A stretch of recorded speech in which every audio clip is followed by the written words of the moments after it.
காலேஜி சீக்கிரம் ஏந்திரிங்க, சீக்கிரம் சீக்கிரம். என்ன கோரி, இவ்வளவு சீக்கிரமா எதுக்கு எழுப்புற? வாங்க, வயல்ல போய் விளைச்சல் எப்படி இருக்குன்னு பாத்துட்டு வருவோம். கோரி, என்ன இவ்வளவு பொறுப்பா வயலுக்கு கூப்பிடுற? இது உண்மையிலேயே கோரியான்னு ஆச்சரியமா இருக்கு. ரொம்ப ஆச்சரியப்படாதீங்க, சீக்கிரமா வயலுக்கு வாங்க. இப்ப காலுவும் கோரியும் வயலுக்கு கிளம்பி போனாங்க.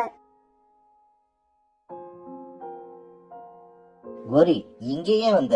இது நம்ம வயல் இல்ல, சோனா குருவியோட வயல். நம்ம வயல் பக்கத்துல இருக்கு. தெரியும், தெரிஞ்சுதான் வந்தேன். நம்ம வயல்ல நெற்பயிர் அங்க ஒண்ணு இங்க ஒண்ணுமா விளைஞ்சிருக்கு. ஆனா சோனா குருவி வயல்ல எப்படி நெருக்கமா அடர்த்தியா அதிகமா விளைஞ்சிருக்கு பாத்தீங்களா? இத பாக்க பாக்க எனக்கு வயிறெல்லாம் எரியுது. கோரி, வீட்டுல இருந்து கிளம்புறப்ப நீ எங்க மாறிட்டியோன்னு ஆச்சரியப்பட்டேன். இப்பதான் தெரியுது நீ இன்னும் மாறவே இல்ல. தெரியாம தான் கேக்குறேன். சோனா குருவிக்கும் உனக்கும் அப்படி என்னதான் பகை? ஏன் சோனா குருவிய எதிரியாவே பாக்குற? நானும் தெரியாம தான் கேக்குறேன். ஏன் நீங்க எப்பவும் சோனா குருவிக்கே சப்போர்ட் பண்ணி பேசுறீங்க? உங்களுக்கும் அவளுக்கும் அப்படி என்னதான் ஃப்ரெண்ட்ஷிப்? ஏன் அவன் மேல எப்பவும் அக்கறையா இருக்கீங்க? கோரி, இதுக்கு மேல உங்ககிட்ட நான் எதுவும் பேச முடியாது. இப்ப இங்க எதுக்கு வந்த அத மட்டும் சொல்லு. அப்படி கேளுங்க, இந்த வருஷம் சோனா வயலை விட நம்ம வயல்ல விளைச்சல் அதிகமா இருக்கணும், அதுதான் என் ஆசை. இன்னும் 2 நாள்ல அறுவடையே பண்ண போறோம். இப்ப எப்படி விளைச்சல் அதிகமாக்க முடியும்? நம்மளோட வயல்ல விளைச்சல் அதிகமாக்க முடியும், என்னால முடியும். எப்படி கோரி, எனக்கும் சொல்ல. சோனா குருவியோட வயல்ல விளைஞ்ச பயிரையெல்லாம் நாசம் பண்ணிட்டா நம்ம வயல்ல விளைஞ்ச பயிர் தான் அதிகமா தெரியும். எப்படி என் ஐடியா? ஐடியா சரிதான், ஆனா எப்படி நாசம் பண்ணுவ? பக்கத்து காட்டுல இருக்கிற மலைப்பகுதியில வசிக்கிற ஆந்தைய எனக்கு நல்லா தெரியும். அது சின்ன வயசா இருக்கிறப்ப அதுக்கு நான் தான் திருட கத்து கொடுத்தேன். இப்ப அது தொழில என்னை விட முன்னேறிடுச்சு. இருந்தாலும் அது என்ன ஒரு குருவா மனசுல வச்சிருக்கு. எனக்காக அது எதையும் செய்யும். அத வச்சு சோனாவோட பயிரெல்லாம் நாசம் பண்ணுவேன்.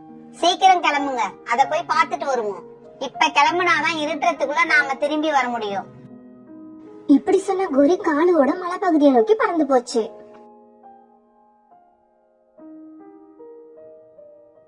கோரிஜி, என்ன பாக்கவா இவ்வளவு தூரம் வந்தீங்க? ஒரு வார்த்தை சொல்லிருந்தா நானே அங்க வந்திருப்பேனே. பாத்தீங்களா காலுஜி, உங்க கோரிக்கு கிடைக்கிற மரியாதைய? சின்ன சைத்தான் பெரிய சைத்தானுக்கு மரியாதை கொடுக்குது. இதுல என்ன ஆச்சரியம் இருக்கு? காலுஜி, இன்னொரு தடவை என்ன சைத்தான்னு சொன்னீங்க வாயிலே போடுவ. கோரிஜி, என்ன விஷயமா இவ்வளவு தூரம் வந்தீங்க? ஆந்தையாரே, உனக்கு திருட கத்து கொடுத்ததே நான் தான். ஆனா இப்ப எனக்கு ஒன்னால ஒரு வேலை ஆகணும். சொல்லுங்க கோரிஜி, அத செய்யதான் காத்துக்கிட்டு இருக்கேன். சொல்றேன். எங்க காட்டுல சோனான்னு ஒரு குருவி இருக்கு. என் வயல் விளைச்சலை விட அவ வயல்ல விளைச்சல் அதிகமா இருக்கு. இருக்கலாமா? அப்படி இருக்கவே கூடாது. எப்பவும் எங்கேயும் கோரி தான் ஒரு படி மேல நிக்கணும். அதனால நீ உன் ஆளுங்களை அழைச்சிட்டு வந்து சோனா வயல்ல உள்ள பயிரை எல்லாம் நாசம் பண்ணிடு. இது எனக்கு ஒண்ணும் பெரிய விஷயம் கிடையாது. இருந்தாலும் யாராவது பாத்துட்டு பஞ்சாயத்தை கூட்டிட்டாங்கன்னா பெரிய பிரச்சனை ஆயிடும். ராத்திரி 2 மணிக்கு மேல யார் முழிச்சிருக்க போறா? வயல்ல உள்ள நெல்லு கூட தூங்குற நேரம் அது. நீ அப்ப வந்து உன் கைவரிசைய காட்டு. அப்படின்னா சரிதான். நீங்க சொன்ன வேலை முடிஞ்சதாவே நினைச்சுக்கோங்க. என் சிஷ்யனை பாத்தீங்களா, எவ்வளவு நம்பிக்கையா சொல்றான். பிறகு கோரிக்காகவும் காலுக்காகவும் தங்களோட வீட்டுக்கு போனாங்க. அப்பா, வானத்துல உள்ள நட்சத்திரங்களை பார்க்கும்போது உங்களுக்கு என்ன தோணுது? நம்ம வயல்ல உள்ள நெல்மணிகள் மாதிரியே இந்த நட்சத்திரங்கள் மினுமினுக்குது. அம்மா, இந்த நட்சத்திரங்களை எல்லாம் பார்க்கும்போது உனக்கு எப்படி இருக்கு? என் சிச்சு குட்டியோட கண்கள் மாதிரியே இந்த நட்சத்திரங்கள் மின்னுது. நட்சத்திரங்களை பார்த்தா எனக்கு உன் கண்கள் மாதிரி தான் தோணுது. சோனா குருவி, அதோட கணவர் சிச்சு, இவங்க 3 பேரும் நெற்கதிரியர் விளைஞ்சு அறுவடைக்கு தயாரா இருந்ததால ராத்திரி வயலுக்கு பக்கத்துல இருந்த மரத்துல தங்கிட்டாங்க. இந்த வருஷம் விளைச்சல் அதிகமா இருந்ததால அவங்க ரொம்ப சந்தோஷமா இருந்தாங்க. இப்ப பாதி ராத்திரி ஆயிடுச்சு. சோனா, சிச்சு 2 பேரும் தூங்குங்க. எனக்கு தூக்கம் வரப்ப உங்களை எழுப்பி விடுறேன். அப்பா, எனக்கு தூக்கம் வரல. நீங்களும் அம்மாவும் தூங்குங்க, வயலை நான் பாத்துக்கிறேன். சிச்சு இப்படி சொன்ன உடனே சோனா குருவி அதோட கணவரை தூங்கிட்டாங்க. பிறகு சிச்சு தங்களோட வயலை கண்காணிச்சிட்டு இருந்தது. என்ன கோரி, பாதி ராத்திரி ஆயிடுச்சு, இன்னும் உன்னோட ஆளுங்களை காணோம்? என் சிஷ்யன் ஆந்த சொல்ல காப்பாத்துவான். Wait and see. அதோ தெரியுது பார், அதுதான் சோனா குருவியோட வயல். வாங்க அத போய் நாசம் பண்ணிட்டு வருவோம். ஒருவேளை யாராவது நம்மள பாத்துட்டாங்கன்னா உடனே திரும்பி வந்துருவோம். நம்மள யாரும் பார்க்க கூடாது, அதுதான் முக்கியம். சரி, கிளம்புங்க சீக்கிரம். சோனா குருவியோட வயலை நாசம் பண்ண ஆந்தைகள் கூட்டமா பறந்து வந்துச்சுங்க.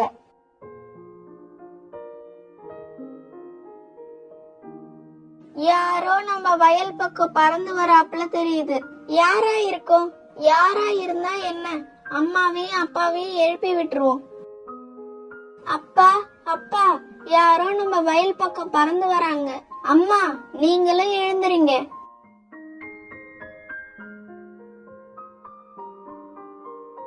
அவங்க பக்கத்துல வர வரைக்கும் அமைதியா இருப்போம். பக்கத்துல வந்ததுக்கு அப்புறம் கல் எடுத்து வீசிக்கிட்டே திருடன் திருடன்னு கத்துவோம். ஆந்தைங்கள் வயல்ல வந்து உட்கார்ந்த உடனே சிச்சுவோட அப்பா கல்ல எடுத்து ஆந்தைங்களை அடிக்க சோனா குருவியும் சிச்சுவும் திருடன் திருடன்னு கத்துனாங்க. என்ன இது, வயல்ல காவலுக்கு ஆள் வேற இருக்கு? கோரிஜி இந்த விஷயத்த சொல்லவே இல்லையே. இதுக்கு மேல இங்க இருக்கிறது ஆபத்து. கல்லால வேற அடிக்கிறாங்க. யாரும் நம்மள பாக்கறதுக்கு முன்னாடி வாங்க திரும்பி ஓடிடலாம். இப்படி சொன்ன ஆந்தை தான் ஆட்களை அழைச்சிட்டு தன்னோட காட்டுக்கு ஓடிடுச்சு. மறுபடியும் திருடர்கள் வருவாங்கன்னு பயத்துல சோனா குடும்பம் ராத்திரி பூரா கண் விழிச்சு காவல் காத்துட்டே இருந்தாங்க. மறுநாள் பொழுது விழுந்துச்சு. காலுஜி, சீக்கிரம் எந்திரிங்க. என்ன இப்படி தூங்குறீங்க? வாங்க, சோனா வயல் என்னால நாசமாயிருக்கும். அந்த கண்கொள்ளா காட்சியை நாம போய் பார்க்க வேண்டாமா? பிறகு கோரியும் காலும் சோனாவோட வயலை நோக்கி பறந்தாங்க.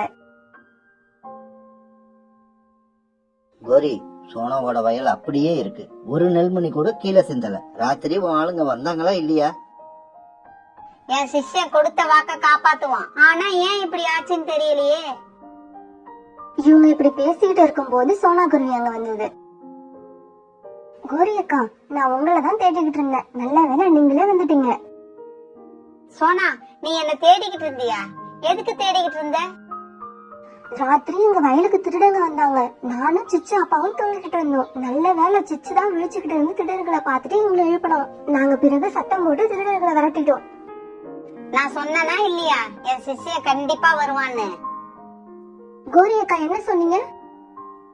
ஒண்ணும் இல்ல சோனா, இது வேற விஷயம். திருடர்கள் வந்த விஷயத்த சிச்சு அப்பா உங்ககிட்டயும் சொல்ல சொன்னாரு. நீங்களும் ஜாக்கிரதையா இருங்க. நாங்க நாளை காலையில அறுவடை பண்ண போறோம். இப்படி சொல்லிட்டு சோனா பறந்து போச்சு. என் சிஷ்ய சொன்னபடியே வயல நாசமாக்க வந்திருக்கான். ஆனா இந்த பொடிய சிச்சி வல நம்ம பிளான் ஃபெயிலியர் ஆயிடுச்சு. காலேஜி, நாளைக்கு அறுவடை பண்ண போறோம்னு சோனா வேற சொல்றா. நாம எது செஞ்சாலும் இன்னைக்கு ராத்திரியே செஞ்சு சோனாவோட பயிர்களை நாசமாக்கணும். மை டியர் காலேஜி, இப்ப உங்களை விட்டா எனக்கு வேற வழியே இல்ல. நீங்க தான் எனக்கு நல்ல ஐடியா கொடுக்கணும். கோரி, என்னை விட்டா வேற வழியே இல்லைன்னு வேற சொல்லிட்ட. அதுக்காகவாவது நான் ஏதாவது செஞ்சே ஆகணும். அப்படி சொல்லுங்க காலுஜி, அப்படி சொல்லுங்க. என்ன செஞ்சு உங்க மனைவியை சந்தோஷப்படுத்த போறீங்க? இன்னைக்கு ராத்திரி எப்படியாவது மறைஞ்சு மறைஞ்சு வந்து சோனா குருவியோட வயலுக்கு தீ வைக்க போறேன். இதுதான் என்னோட பிளான். அற்புதம் காலுஜி, இப்படி செஞ்சுட்டா நாளைக்கு சோனா பயிர்களை அறுவடை பண்ண மாட்டா. சாம்பலை தான் தட்டுல அள்ளிக்கிட்டு போவா. அந்த காட்சியை நினைக்கவே எவ்வளவு சந்தோஷமா இருக்கு தெரியுமா? அம்மா, நம்ம வயல்ல அறுவடை என்னைக்கு நடக்கும்? சிச்சு, உன்னோட அப்பா நாளைக்கு அறுவடை பண்ணணும்னு சொல்லிருக்காங்க. அம்மா, அறுவடைக்கு வேற யாரையும் கூப்பிட தேவையில்லை. நம்ம 3 பேருமே அறுவடை பண்ணலாமா? சிச்சு என் உயிரே, இந்த வயசுல உன்ன மாதிரி யாருமே பொறுப்பா இருக்க மாட்டாங்க. சரி சரி, நீ தூங்கு. இன்னைக்கு ராத்திரி வயலுக்கு போய் கண் விழிச்சு காவல் இருக்கணும். சோனாவோட குடும்பம் அன்னைக்கு ராத்திரி வயலுக்கு வந்தாங்க. அப்பா, நீங்க தூங்குங்க. நானும் அம்மாவும் பகல்ல தூங்கிட்டோம். அதனால நாங்க வயலை பாத்துக்கிறோம். பிறகு சிச்சுவோட அப்பா தூங்கிட்டாரு.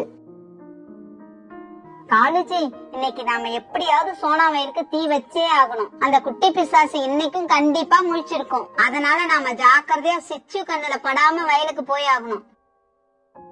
பிறகு காலவும் கோரியும் சோனா வயலுக்கு பறந்து வந்தாங்க.